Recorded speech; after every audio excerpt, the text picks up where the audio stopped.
Michael Saylor and MicroStrategy are, apart from one assumes Satoshi is the biggest holder of Bitcoin. Do you worry that, this is something that happens, people try to corner the market in gold or in silver or in whatever? Is that at all a threat in Bitcoin? No, I don't think so. Yeah. I mean, the biggest risk is the liquidity risk of them dumping it all at once, right? Mm-hmm. And temporarily impacting price. Mm-hmm. I don't care about price, honestly. Yeah. It's like I'm just buying Bitcoin every day.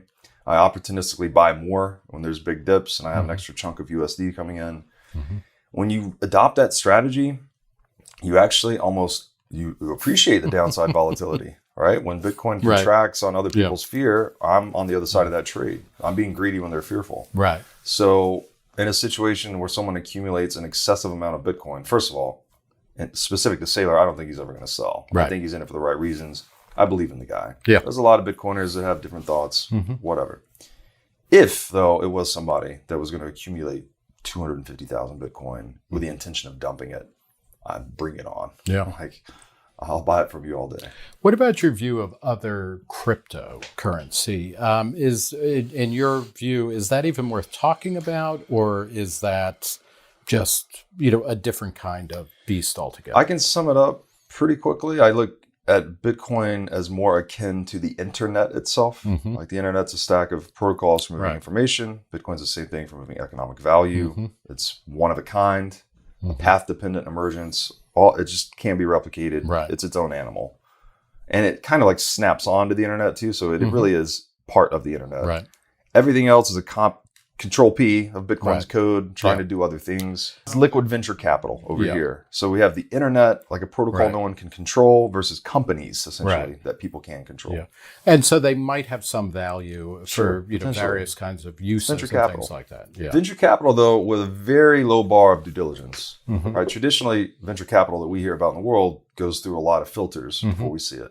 You and I can go start ReasonCoin in 15 minutes on the Ethereum blockchain. I think it's already crashed. Just by announcing it, it already crashed. Put a white paper up, put a website up, convince a bunch of people to buy our coin, and we're off and running.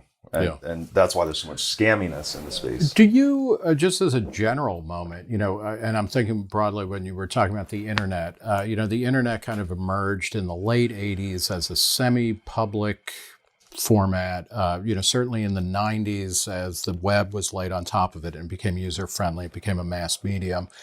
The 90s was a very optimistic time for technology in general. And since then, we are now in a kind of pessimistic mode. People hate social media. People hate big tech.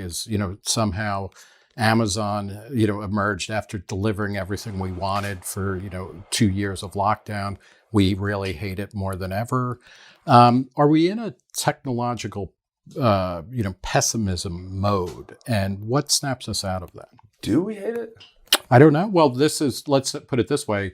The rhetoric around it is negative, right? Yeah. I mean, obviously we're using this stuff more and more. Right. But so you would go with the revealed preference.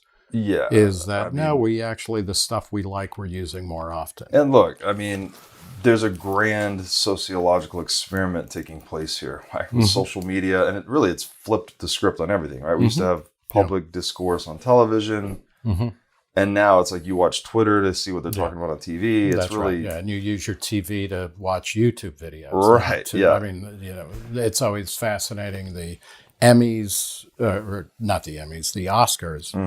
The only reason anybody watched that was because of a clip that went viral. Right. So it's like.